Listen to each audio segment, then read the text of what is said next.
الحمد لله رب العالمين.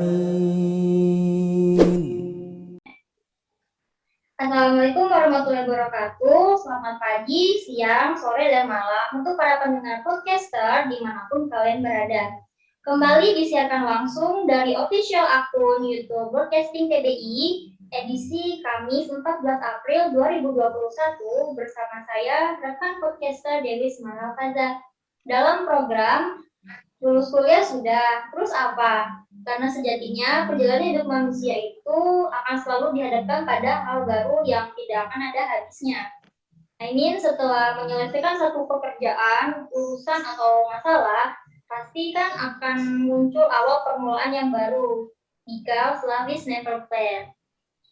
Oke, kali ini saya nggak sendirian nih. Saya didampingi oleh seorang narasumber yang sangat luar biasa sekali dan sangat berprestasi juga tentunya. Beliau ini adalah mahasiswa dari salah satu universitas ternama Indonesia di Kota Makassar. Kalau ada yang nebak apakah itu Universitas Hasanuddin, ya jawabannya benar. Dan beliau ini juga merupakan seorang ketua di sebuah komunitas yang namanya Komunitas Lokal Buit Makassar, juga seorang divisi marketing tim di sebuah komunitas besar dunia berbasis internasional yang disebut AIESEC atau yang kepanjangannya dari Association International des Etudiants Science, Economics, and Commercial yang bercabang di Kota Makassar, dan juga seorang bendahara di komunitas blogger Makassar. Bisa dibayangkan ya betapa sibuknya beliau ini, Masya Allah. Selain itu juga, beliau sering menjadi MC di berbagai event dan juga pernah menerbitkan buku juga loh bersama dengan rekan-rekannya yang tentunya hebat-hebat juga. Bisa, luar biasa sekali ya narasumber kita kali ini. Sebelum lebih jauh, kita kenalan dulu dengan narasumber kita.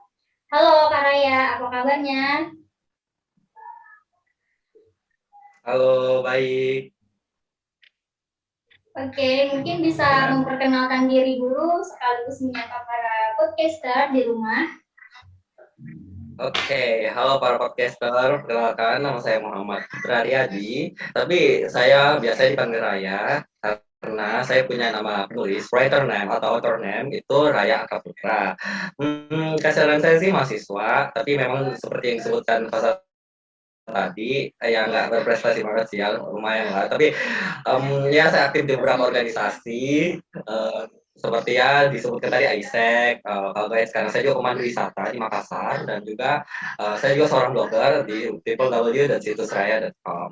Oke, itu aja sih perkenalan singkat dari saya. Masya Allah, sangat wow sekali ya introduction-nya. Oh iya, sekarang Kak Raya lagi sibuk apa nih? Selama pandemi juga di semester baru. Oke, selama pandemi ya atau di semester baru. Sekarang ini tentu sebut kuliah ya, karena sekarang lagi waktunya kuliah.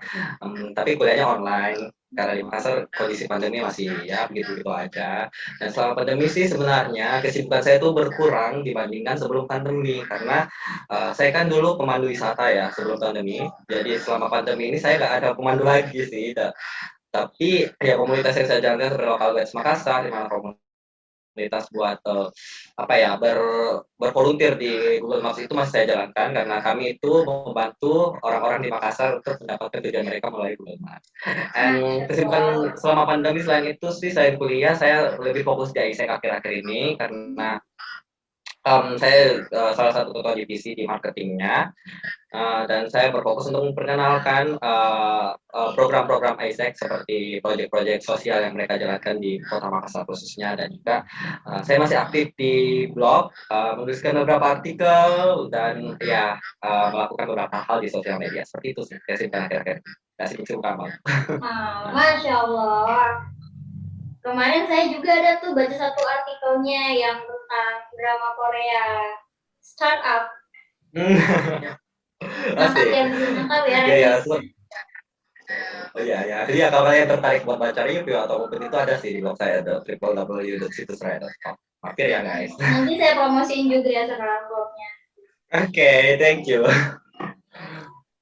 Oke, sahabat podcaster, insya Allah kali ini kita akan ngobrol seru bareng nih. Hal-hal yang bisa dilakukan ini Jin tentang apa saja yang nantinya dapat kita lakukan setelah lulus kuliah dan hal apa saja yang bisa kita mulai persiapkan dari sekarang. Anggap aja simulasi ya biar nanti nggak terkejut. Jadi seperti yang sudah saya sebutkan di awal tadi, tema hari ini adalah lulus kuliah, terus apa? Jadi kita akan membahas hal-hal yang tentunya relate banget sama kehidupan mahasiswa yang mana ada banyak sekali petua dari orang lain yang meliputi kayak teman sebaya, kakak tingkat, bahkan para dosen. Dan saking banyaknya petua dan nasihat yang kita terima, pasti bingung ya bagaimana cara menyusun kerangka rencana tersebut untuk masa depan setelah lulus kuliah nanti atau bahkan malah jadi makin galau buat titik terang tujuan hidupnya. Nah Kak, seperti yang kita tahu nih, masa kuliah itu kan identik sama kegiatan organisasi, juga kegiatan-kegiatan lain yang pastinya diikuti untuk mengasah skill, meningkatkan kualifikasi diri, juga mendapat pengakuan fisik yang berbentuk sertifikat. Jadi kesannya banyak mahasiswa yang berlomba-lomba untuk memenuhi itu semua, kayak siapa yang paling banyak dapat poin, derajatnya jadi makin tinggi tuh. Terus menurut kakak sendiri, tujuan umum kuliah itu apa sih? Oke, menurut saya ya tujuan kuliah. Pertama ya, untuk tujuan kuliah umumnya sendiri itu, saya pengen lihat dari fakta yang ada saat ini. Kalau kita tuh nggak bisa ngelak. Kalau saat ini kita berkuliah itu harus udah dianggap wajib dan karena apa ya, beberapa lapangan pekerjaan saat ini itu mensyaratkan kita minimal S1. Walaupun jurusannya apapun itu, tapi minimal S1. Rata-rata perusahaan yang membuka itu lowongan pasti begitu. Minimal S1, jurusannya nggak ditulis, itu bebas mereka biasanya gitu. Jadi ya memang. Jadi S1 saat ini formalitas itu yang pertama. Jadi kuliah itu penting tujuannya itu. Yang kedua itu kuliah itu berbeda dari saat kita SMA, SMP maupun SD dulu. Kalau di SMA sekolah menengah ataupun sekolah dasar dulu biasanya kan kita mempelajari ilmu-ilmu yang umum-umum aja ya kayak misalnya IPA, IPS atau bahasa atau apalah itu. Mungkin ada sih jurusan di SMA tapi jurusan di SMA kan just kayak IPA, IPS, bahasa kayak gitu kan. Dan kalau di kuliah kita itu sudah mendapatkan spesifik jurusannya kita. Jadi tadinya IPA kita semua pelajari biologi, fisika, kimia. Nah, di kuliah ini mungkin kita ambil IPA yang lebih spesifik seperti jurusan kimia kayak gitu, farmasi, biologi dan segala macamnya. Nah, dari jurusan yang spesifik di perkuliahan ini tentu kita jadinya punya tujuan yang lebih jelas dong karena jurusan yang spesifik di perkuliahan ini memberikan kita arah yang lebih terarah buat masa depan kita nanti setelah lulus kuliah. Jadi ya tentu kuliah ini penting sih untuk saat ini karena ya persaingan dunia kerja juga sudah semakin ketat, minimal S1 dan beberapa orang di kota saya bahkan anak-anak muda itu sudah jarang yang hanya sekedar lulus S1 aja. Bahkan mereka sudah melanjutkan ke S2 dan jumlahnya nggak sedikit kalau di tempat saya ya. Udah jarang ditemukan anak-anak hanya sekedar lulus SMA. Jadi kuliah itu penting sih untuk saat ini. Itu fakta. Masya Allah, jawabannya wow sekali ya Kak. Terus pertanyaan kedua nih, motivasi untuk melanjutkan pendidikan yang lebih tinggi itu apa sih? Oke, kalau motivasinya ya, pertama itu motivasi dari dalam diri kita sendiri dulu. Karena kita ingat waktu perjuangan kita pengen masuk kuliah gimana, apalagi bisa masuk di salah satu perguruan tinggi negeri itu kan susah ya.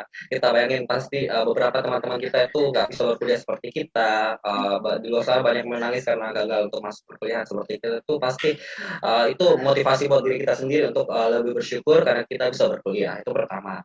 Terus juga yang seperti saya bilang tadi, motivasi kuliah itu yang kita nggak bisa ngelak ya dari motivasi yang ini. Kalau kuliah itu sekarang menjadi hal yang bisa dikatakan wajib untuk bersaing di dunia kerja.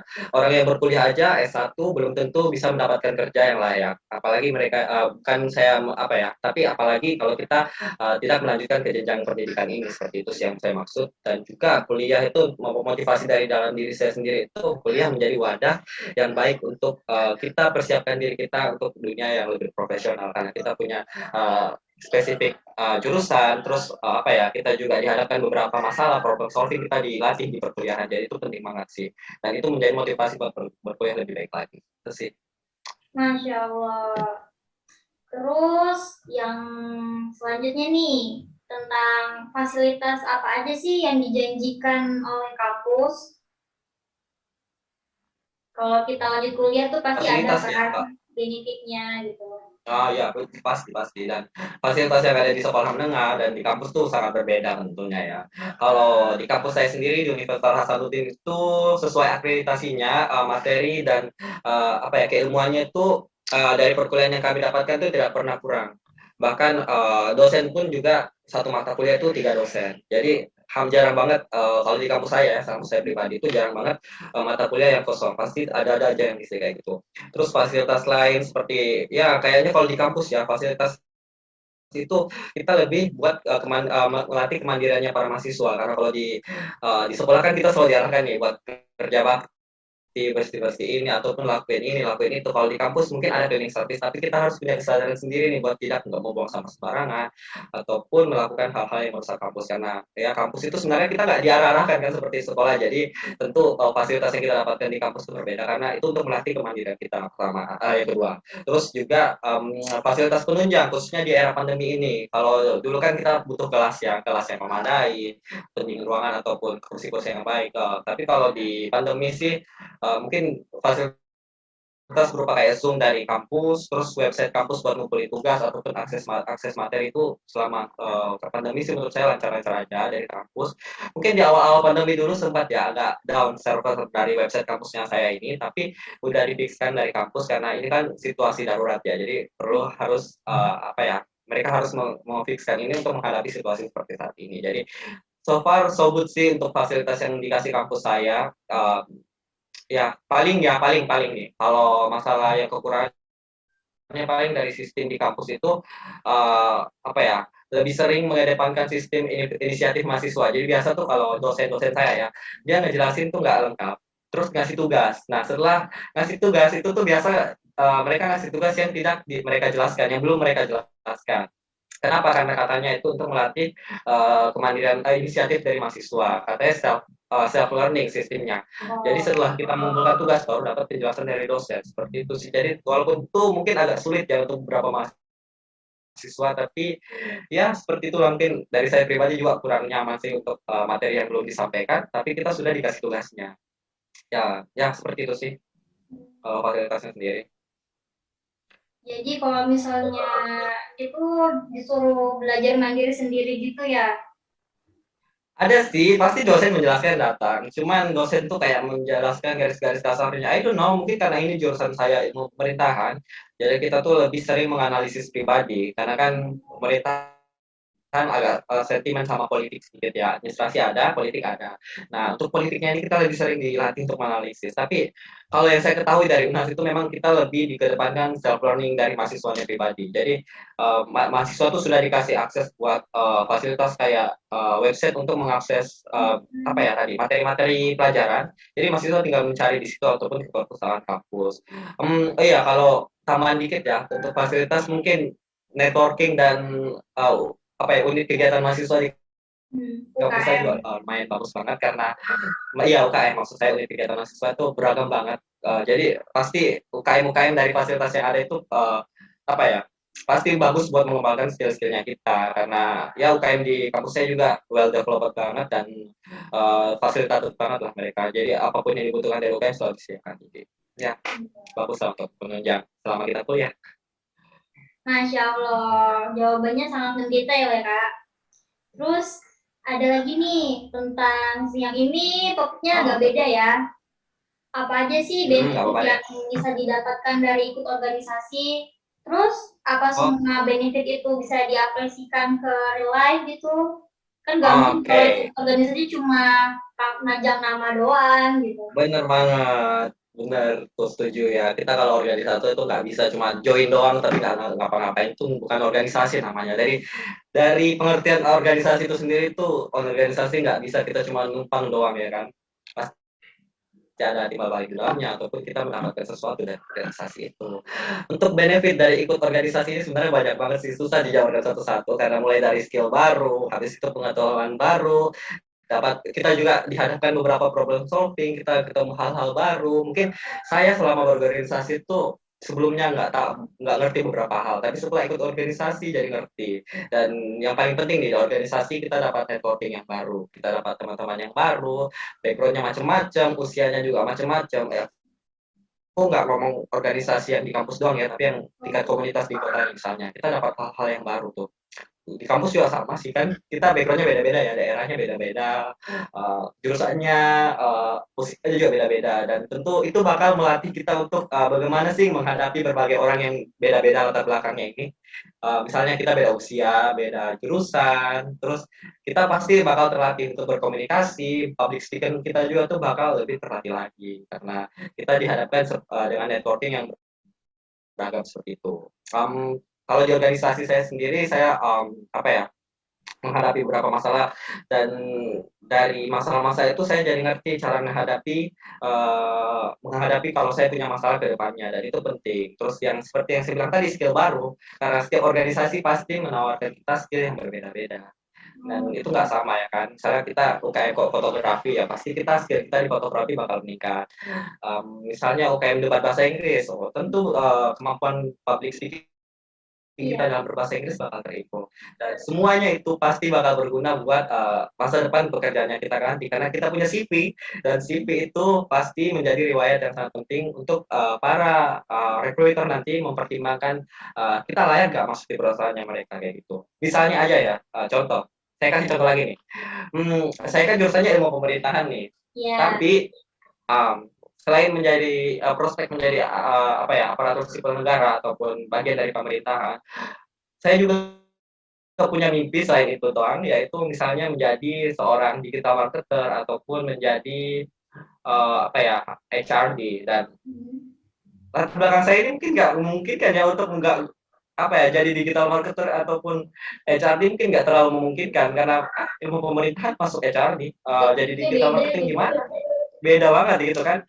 Tapi dari organisasi saya, misalnya saya ikut blogger, saya nge-blog, nulis blog, terus saya ikut komunitasnya. Nah, di komunitas saya dapat orang-orang yang ngajarin saya buat gimana sih search engine optimizer (SEO). Itu salah satu istilah di marketing. Nah, digital marketing SEO itu penting banget, dan saya dapatkan itu dari organisasi. Terus saya pengen HRD misalnya. Terus saya nggak punya latar belakang dari apa ya, misalnya saya bukan anak psikologi gitu. Mungkin saya ikut ISEC nih, ISEC, dan saya gabung di bagian talent manajemennya mereka. Misalnya talent management, ataupun saya di bagian marketing nih. Tentu untuk saya menjadi digital marketing ke depannya, dari riwayat saya di organisasi tadi, itu bisa menunjang saya ke depannya.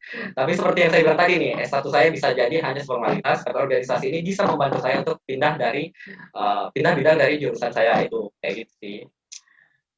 Wah, jadi intinya semua ilmu itu bermanfaat ya. Jadi nggak ada ilmu yang dipelajarin terus sia-sia, nggak Sia-sia ada kan? hasilnya, nggak bisa digunakan gitu. Oke, Wah, ya. Walaupun nggak bermanfaat untuk diri kita ya, menurut saya itu setidaknya bakal bermanfaat buat orang lain, dan itu bakal nah, berimpact lagi ke kita. Karena semua yang diberikan bakal kembali ke kita. Seperti itu sih. Oke. oke, selanjutnya ya ini tentang gimana sih cara mengelola dan mengelola ilmu yang didapatkan dari kehidupan semasa kuliah.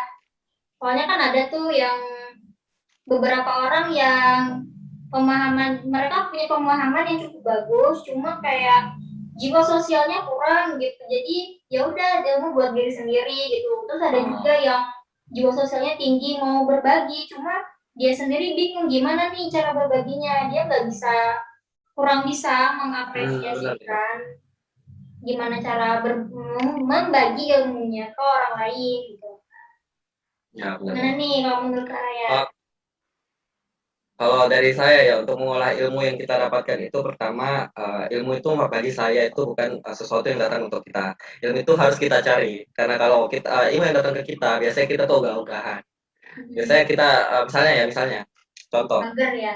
uh, kita tuh apa ya, biasa dapat petua atau masukan dari orang, tapi kita tuh sebenarnya nggak butuh itu, maksudnya nggak lagi nyari-nyari itu gitu loh. Biasanya itu masuk telinga kanan keluar telinga kiri kan, kalau kita nggak nyari itu yang datang. Tapi kalau misalnya kita yang mencari, biasanya itu meningkatkan rasa penasarannya kita. Jadi pertama harus motivasi dulu diri dulu, kalau ilmu itu kita cari, bukan datang untuk kita. Karena ilmu, kemampuan atau hal baru itu perlu terus apa ya, kita tambahkan gitu loh, hal-hal yang barunya. Terus setelah kita cari, ilmu yang kita dapatkan harus kita olah berupa kita latih. Latihnya gimana? Kita latihan tiap hari. Misalnya kita kerjakan, misalnya kita kalau di kampus ya kerjakan kerjaan soalnya setiap hari, kita baca-baca bukunya tiap hari karena apa yang kita sudah dapatkan belum tentu bakal kita ingat gitu loh. Kecuali kita latih lagi. Kalau kita latih pasti bakal terbiasa dengan itu. Latihnya itu juga misalnya dalam bentuk mencatat. Misalnya kalau kita lagi dapat materi dari dosen, kita perlu catat. Karena kalau kita nggak catat, biasanya nggak tercatat di otak. Seperti yang saya bilang tadi, masuk tinggal kanan, keluar tinggal kiri. Jadi mencatat itu penting banget karena itu bisa jadi review kita untuk kedepannya kalau kita salah lupa. Karena kan kita manusia ya, nggak mau lupa. Iya. Jadi perlu kita latih. Setelah kita latih, pasti yang kita perlu terapkan. Kalau perlu kita bagikan ke orang lain. Karena untuk menerapkannya sendiri, ya misalnya ya kayak saya, ilmu pemerintahan itu kita nggak sekedar belajar politik, administrasi, tapi kita juga belajar struktur organisasi. Kenapa? Karena pemerintahan itu dilatih untuk menjadi seorang pemimpin. Nah, struktur organisasi ini walaupun saya apa ya kedepannya siapa tahu saya nggak kerja di bagian pemerintahan, siapa tahu ya, siapa tahu kita nggak pernah tahu. Tapi struktur organisasi ini pasti bakal berguna untuk saya ke depannya, yang bakal saya terapkan untuk hal-hal lainnya kayak gitu. Termasuk juga bagaimana mengelola, misalnya menghadapi masalah ya, karena di jurusan saya ada belajar mata kuliah untuk problem solving. Itu penting banget dan pasti bakal saya terapkan di kehidupan sehari-hari. Jadi ilmu tuh nggak ada yang sia-sia sih menurut saya, pasti kita bisa terapkan walaupun bidangnya bukan itu, tapi setidaknya bisa berguna buat yang lainnya kayak gitu sih. Dan tentu kalau kita punya waktu lebih atau punya kesempatan, kita bisa bagikan ke orang lain, kita ajarkan ke orang lain karena kapan kita mengajarkan ke orang lain, ilmu itu bakal lebih kelatih lagi, kecantol lagi. Karena benar, saya belajar kan saya belajar bahasa Jepang nih, bahasa Jepang. Ya, Ya aneh ya, Masya saya Allah. pemerintahan, ikut marketing, belajar bahasa Jepang lagi nggak tahu nih maunya apa. Oke, saya belajar bahasa Bahasa Jepang. Korea juga nggak, Kak? Belajar dikit. Saya belajar bahasa Jepang nih.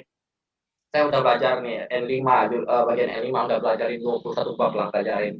Terus N4 lagi. Tapi kalau saya cuma baca, nulis kayak gitu doang kan, ya terlatih makin sedikit terlatih. Tapi kalau saya nggak praktekin langsung nih atau nggak saya bagikan ke orang, itu rasanya kayak nggak bisa berkembang. Saya praktek, saya nggak ngomong praktek buat ngomong langsung ke orang, ataupun saya nggak praktek buat nulis ke orang yang orang Jepang asli, atau nggak saya nggak bagikan ke orang lain. Biasanya saya ngajarin ke teman-teman saya nih dasar-dasar bahasa Jepang. Nah pas saya ngajarin, saya jadi keinget lagi, oh iya ya ada materi ini. Kenapa saya jarang aplikasikan kosakata yang ini kayak gitu. Jadi pas kita sambil bagikan ke orang lain, itu tuh biasanya kita bakal keingat lagi gitu hal-hal yang pentingnya. Jadi kayak hack lagi dan pelatih lagi. Jadi Betul. membagikan ke orang lain juga itu penting. Praktis Dan yang adalah terakhir tuh kunci tantang untuk diri. semuanya ya. Ya Praktis benar banget. Dan kunci yang terakhir tuh semuanya. tantang diri kita buat itu tadi untuk mengembangkan terus ilmu yang kita dapatkan kayak gitu sih. Masya Allah. Oke, terakhir nih, mungkin ada pesan-pesan yang bisa dibagikan dari Kak Raya untuk para pendengar podcaster. Bisa Oke, pesan disampaikan. buat sobat podcaster, pesan-pesan dari saya ya. Saya juga masih mahasiswa, belum expert banget ya. Tapi dalam pesan dari saya pribadi itu, kita tuh apa ya, kalau kita sudah berkuliah itu tuntut ilmu sebaik mungkin yang pertama.